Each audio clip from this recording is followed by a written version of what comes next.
For our devotion this morning, I'd like to turn to Psalm 51 and look at a couple of verses. What does Psalm 51 talk about? It talks about David's sin.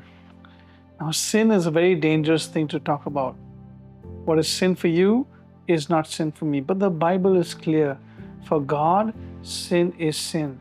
There aren't any gray areas. But David writes in this psalm and points to us to make certain prayers. What are those kinds of prayers is what we're going to look at. Psalm 51 and verse 10 says, "Create in me a pure heart, O God, and renew a steadfast spirit within me. Do not cast me from your presence or take your Holy Spirit from me. Restore to me the joy of your salvation and grant me a willing spirit to sustain me."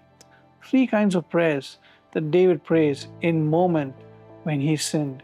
Number one is the prayer for a pure heart. A heart that is pure. The Bible again talks about wickedness flows out of our heart.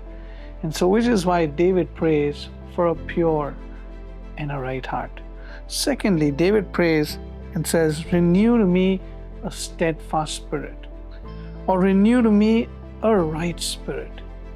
Now, right and wrong can be debatable, but a right spirit is something that God longs for you and I. And so the prayer to pray is a prayer for right spirit.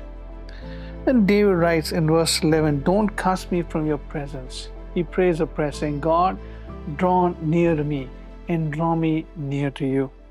And finally he prays, "Restore to me joy," a prayer of restoration.